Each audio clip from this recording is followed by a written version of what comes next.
Ali Baba et les 40 voleurs. Il y a bien longtemps, dans le royaume de Perse, vivaient deux frères. L'un se nommait Cassim et l'autre Ali Baba. Mais Cassim ayant épousé une riche héritière, et Ali Baba une jeune fille aussi pauvre que lui, les deux frères ne s'entendaient guère. Pour gagner sa vie et celle de sa famille, Ali Baba n'avait d'autre ressource que d'aller couper du bois dans la forêt et de le vendre ensuite à la ville voisine. Un beau jour, alors qu'Ali Baba venait de charger ses fagots sur le dos de son âne, il vit s'élever un nuage de poussière et entendit le galop d'un groupe de cavaliers. Or, Ali Baba était un homme prudent. Aussi, attacha-t-il son âne à l'abri d'un taillis. Puis, il monta en haut d'un arbre afin de voir sans être vu. Les cavaliers qui approchaient étaient sans doute de paisibles voyageurs, mais peut-être s'agissait-il de voleurs, et le bûcheron ne voulait pas courir de risque. Ali Baba regarda entre les branches. Il comprit, en voyant leur mine et leur équipement, que ses soupçons étaient justifiés. Ces cavaliers étaient des brigands. Ils mirent pied à terre à côté de l'arbre qui lui servait de refuge. Tous étaient richement vêtus. Chacun d'eux portait à la ceinture un imposant cimeterre.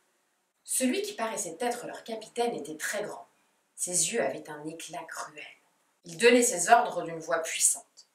Marchant en tête, il conduisit sa troupe devant un rocher situé non loin de là, puis s'écria « Sésame, ouvre-toi » Aussitôt, le rocher pivota sur lui-même, dégageant un passage. Le capitaine fit entrer ses hommes avant lui, et Ali Baba entreprit de les compter. 1, 2, 3, 4, et lorsqu'il en eut dénombré 39, leur chef entra, et le rocher se referma. « Il vaut mieux que je reste sur cet arbre », pensa le bûcheron intrigué. Aussi attendit-il patiemment. Enfin, la porte de la caverne se rouvrit, et les 40 voleurs en sortirent. Le capitaine referma la porte en prononçant ces paroles « Sésame, ferme-toi » Ils remontèrent ensuite à cheval, et reprirent leur route au grand galop. Ali Baba, dévoré de curiosité, descendit de son arbre et se demanda si le rocher obéirait à sa voix. Il murmura « Sésame, ouvre-toi » et la porte s'ouvrit devant lui. Il entra dans la caverne, ébloui par les trésors qui y étaient entassés. Il vit de vastes coffres remplis de pièces d'or, des sacs de cuir débordant de joyaux étincelants, des monceaux d'étoffes de soie et de brocart, et des fourrures précieuses. Ali Baba emplit ses poches de pièces d'or, prit quelques bijoux, et sortit rapidement après avoir dit « Sésame, ferme-toi » Ali Baba se retrouva dans la clairière auprès de son âne. Il vida les sacs qu'il portait sur les flancs et remplaça les fagots de bois par des pièces d'or. Il fit plusieurs voyages dans la caverne, mais il eut soin de ne prendre que quelques pièces d'or dans chaque coffre, afin que les voleurs ne puissent s'apercevoir de rien s'ils revenaient. Menant son âne, Ali Baba s'en revint à la ville. Il vida ses sacs devant sa femme émerveillée et lui raconta son aventure. « Je vais creuser une fosse, lui dit-il, pour y enfouir ces pièces d'or. Il n'y a pas de temps à perdre. Nous ne pouvons pas le faire sans les avoir comptées ou mesurées. Je vais emprunter une mesure à notre belle-sœur et nous connaîtrons notre fortune, répondit sa femme. Fort bien, dit Ali Baba, mais garde le secret. Si mon frère Cassim entend parler de cette caverne, il voudra sa part du trésor. Et si les voleurs comprennent qu'ils ont été volés, malheur à nous. La femme du bûcheron alla donc emprunter une mesure à sa belle-sœur, mais elle ne lui donna aucune explication. Curieuse, la femme de Cassim eut l'idée d'appliquer un peu de suif dans le fond de la coupe. Ainsi, il lui serait facile de savoir quelle sorte de grain allait mesurer la femme du pauvre Ali Baba. Le lendemain matin, la femme d'Ali Baba rapporta la mesure à sa belle-sœur, sans voir qu'une petite pièce d'or était restée collée au fond. Après son départ, la femme de Cassim courut vers son mari et s'écria en lui montrant la pièce. « Cassim, nous croyons être riches, mais nous nous trompons. Le pauvre Ali Baba ne compte pas son or, lui, il le mesure. » Cassim, jaloux de la chance de son frère, courut aussitôt chez lui pour éclaircir ce mystère. Il trouva Ali Baba en train de refermer la cachette dans laquelle il venait enfermer son trésor. Il l'obligea à avouer la vérité. « Je veux savoir où se trouve ce trésor, » exigea Cassim. « Je veux pouvoir entrer moi-même dans la grotte. Si tu refuses de me le dire, je te dénoncerai à la police. » Ali Baba expliqua à son frère les paroles qu'il fallait prononcer pour entrer et sortir de la grotte. Cassim le quitta aussitôt et partit pour la forêt avec 10 ânes chargés de coffres. Il les attacha aux arbres, se posta en face du rocher et cria « Sésame, ouvre-toi » Le rocher pivota et Cassim fut saisi de frénésie en apercevant les trésors de la caverne. Il courut comme un fou d'un coffre à l'autre, saisissant les pièces d'or par poignées. Il s'attarda ensuite devant une couronne tout incrustée de diamants gros comme des œufs de pigeon. La vue de toutes ces richesses le transportait de joie. Pour un homme aussi avare, l'embarras du choix était grand. Aussi perdit-il un temps précieux à se demander quels étaient les plus beaux joyaux ou les soirées les plus chatoyantes. Il a réussi toutefois à remplir les sacs dont il voulait charger ses 10 ânes. Mais voilà qu'au moment de sortir de la caverne, sa mémoire lui fit défaut. Comment se souvenir du mot de passe? Il se mit à crier « Orge, ouvre-toi » Mais le rocher demeura immobile. « Seigle, ouvre-toi » cria-t-il ensuite, sans aucun succès. Il se mit à frapper le roc de ses poings tout en hurlant des noms de graines. Mais la caverne resta fermée. Tout à coup, le bruit sourd des sabots des chevaux retentit à ses oreilles. Cassim comprit que les voleurs approchaient. La panique le saisit, et il tenta de se cacher tout au fond de la caverne. Or, les voleurs avaient vu les 10 ânes chargés de coffres attachés aux arbres voisins. Ils les déchargèrent, les détachèrent, les dispersèrent et se mirent à la recherche de leur maître. Le capitaine se plaça devant le rocher, prononça la formule magique et le rocher pivota de lui-même. Les voleurs, fouillant la caverne, ne furent pas longs à découvrir Cassim. L'un d'eux le tua aussitôt d'un coup de cimeterre.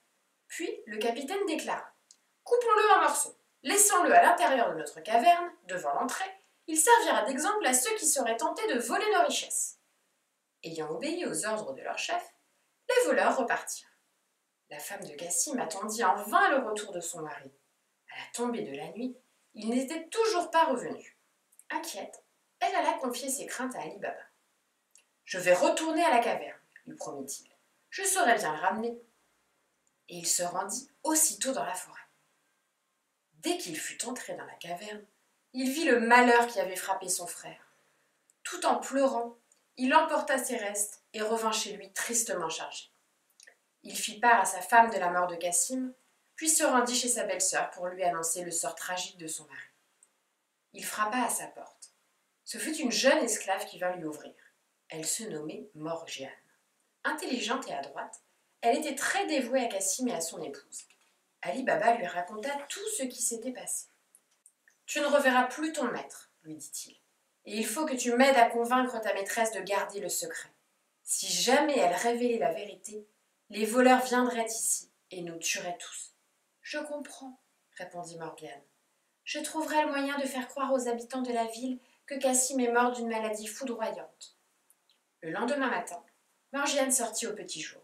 Elle se rendit dans la rue des Savetiers, où demeurait un vieil artisan de grande réputation. « J'ai un travail à vous confier, » lui dit-elle. « Mais il faudra accepter de vous laisser bander les yeux. Vous recevrez 10 pièces d'or en récompense. » Le savetier accepta, et Morgiane le conduisit à la maison de Cassim. Elle lui expliqua alors ce qu'il devait faire. « Si vous voulez que je vous donne ces 10 pièces d'or, vous devrez recoudre ensemble les vêtements que voici. » Et le savetier rendit au reste de Cassim une forme humaine en les assemblant avec ses vêtements. Morgiane donna au vieil artisan la somme promise et lui banda à nouveau les yeux avant de le reconduire chez lui. Le jour suivant, Morgiane alla en pleurant annoncer à ses voisins la mort subite de son maître et Cassim fut enterré en grande pompe. Le secret d'Ali Baba étant ainsi sauvegardé, le bûcheron put mener ouvertement la vie d'un homme riche. Chacun croyait qu'il avait hérité de la fortune de son frère, dont il habita d'ailleurs la maison. Pendant ce temps, les voleurs avaient continué leur brigandage. Ils revinrent donc à leur caverne pour entreposer leur butin. Lorsqu'il s'aperçut que le corps de Cassim avait disparu de la grotte, le capitaine des voleurs déclara à ses hommes « Notre secret est découvert. Mort à celui qui nous l'a volé. » L'un des voleurs proposa de se rendre à la ville afin de se renseigner. Il se déguisa en marchand et se promenait à travers les rues, questionnant les uns et les autres. Dans la rue des Savetiers, il aperçut notre vieil artisan, assis en tailleur, penché sur son ouvrage. Il l'interpella. « Dis-moi, vieillard, que se passe-t-il dans ta bonne ville ?»« Je ne connais que mon travail, » lui répondit-il, « et parfois, on me confie des tâches délicates. Il y a quelques jours, On m'a commandé de recoudre un homme mort dans ses vêtements. Vraiment? C'est extraordinaire, dit le voleur étonné, mais heureux d'être si bien renseigné. Pourrais-tu me montrer la maison où tu as été appelé? Le vieil homme secoua la tête. J'aurais de la peine à vous répondre, dit-il, car on m'a bandé les yeux pour m'y conduire. Écoute-moi, reprit le voleur.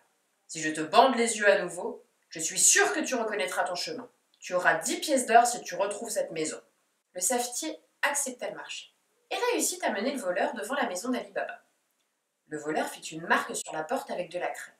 Puis, il se retourna rapidement dans la forêt où l'attendait son capitaine. « J'ai découvert la maison de notre homme, dit le voleur, et j'ai marqué la porte avec de la craie. » Le capitaine le félicita. « Fort bien, cette nuit même nous irons nous venger. » Or, ce même jour, Morgiane sortit de la maison d'Ali Baba pour se rendre au marché. Elle aperçut la marque faite par le voleur. Soupçonnant quelque danger, elle prit de la craie et marqua de la même façon toutes les portes des maisons de la rue. Ainsi, l'intelligence de la jeune esclave fit échouer le plan du voleur, et son capitaine le fit mettre à mort aussitôt. Un autre voleur se proposa alors, et promit de réussir mieux que son camarade.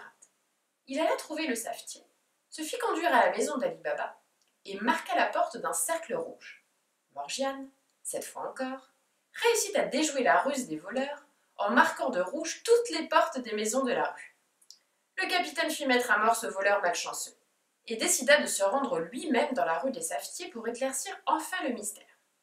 Il se fit également conduire à la maison d'Ali Baba. Mais au lieu de faire une marque à la porte, il observa soigneusement tous les détails de la maison et de son jardin.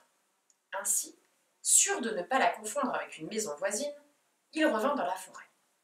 Le lendemain, il se déguisa en marchand d'huile et se dirigea vers la maison d'Ali Baba. Il menait avec lui 19 mulets, portant chacun 2 jarres suspendues à un mât. Mais une seule de ces jarres contenait de l'huile. Dans chacune des autres était caché l'un des voleurs. S'arrêtant devant la maison d'Ali Baba, le faux marchand demanda à celui-ci la permission de faire reposer ses mulets dans son écurie. Ali Baba le reçut avec courtoisie, le pria de partager son dîner et lui offrit une chambre. « Je laisserai mes jarres dans votre cour, dit le marchand à son hôte, car je dois les porter demain au marché. » Ali Baba fit venir Morgiane et lui demanda de préparer un repas qui fasse honneur à son invité. Morgiane s'aperçut alors qu'elle manquait d'huile. Pour ne pas perdre de temps, elle prit sa cruche et se dirigea vers la cour afin de puiser de l'huile dans l'une des jarres. Elle en souleva le couvercle, et quelle ne fut pas sa stupéfaction en entendant une voix d'homme lui demander « Est-ce le moment ?» Tout autre esclave eût poussé des cris, mais Morgiane eut la présence d'esprit de répondre en refermant le couvercle « Pas encore, mais bientôt. » Elle s'approcha ensuite de chacune des autres jarres et souleva leur couvercle. La même question lui fut posée. Elle y donna la même réponse, et constata que seule la dernière jarre était réellement remplie d'huile. Elle comprit alors que le faux marchand était sans aucun doute le capitaine des voleurs, qui avait fait cacher tous ses hommes dans les jarres pour se venger d'Ali Baba. Elle revint à la cuisine, prit un grand chaudron, l'emplit de l'huile de la dernière jarre et le mit sur le feu. Dès que l'huile commença à bouillir, Morgiane se saisit d'une cruche et elle versait un peu de liquide brûlant dans chacune des jarres. Elle réussit ainsi à étouffer tous les voleurs les uns après les autres. Au milieu de la nuit, le capitaine des voleurs s'éveilla et descendit dans la cour pour donner le signal à ses hommes. Lorsqu'il s'aperçut qu'aucun ne répondait, il souleva les couvercles des jarres. Épouvanté de trouver tous ces hommes morts et craignant de subir le même sort, il s'enfuit dans la forêt. Seul et plein de rage, le capitaine réfléchit au moyen de se venger définitivement d'Ali Baba. Il imagina un plan. Il fit couper sa barbe et teindre ses cheveux, se fit passer pour un marchand et loua une boutique proche de celle qui appartenait au fils d'Ali Baba. Il se lia d'amitié avec son voisin qui l'invita bientôt à dîner chez son père. Ali Baba l'accueillit sans méfiance. Mais Morgiane vit briller, sous la tunique du faux marchand, l'éclat d'une lame. Elle reconnut alors le capitaine des voleurs sous son nouveau déguisement. « Pourrais-je danser pour l'ami de votre fils ?» demanda-t-elle après le dîner à son maître. La permission lui fut accordée de bonne grâce, et Morgiane revêtit un costume éblouissant. Elle commença à danser, tenant à la main un poignard incrusté de pierreries. Brusquement, elle se précipita vers le faux marchand et lui enfonça son âme dans le cœur. Horrifiée, Ali Baba se leva en criant « Morgiane, es-tu folle? Qu'as-tu fait ?»« Je vous ai sauvé, ô mon maître, de votre plus mortel ennemi. Ne reconnaissez-vous pas le capitaine des voleurs, le faux marchand d'huile? Voyez-vous le poignard caché sous sa tunique ?» Ali Baba l'écouta, les larmes aux yeux, et lui déclara « Tu m'as sauvé la vie. Je ne sais comment te témoigner ma gratitude, car jamais esclave ne fut plus loyal envers son maître. Demande-moi ce que tu veux, je te l'accorde d'avance. » Le fils d'Ali Baba dit alors à son père « Donne la liberté à Morgiane afin que je puisse l'épouser. » Ali Baba y consentit avec joie et révéla, en cadeau de noces aux jeunes époux, la formule magique « Sésame, ouvre-toi ».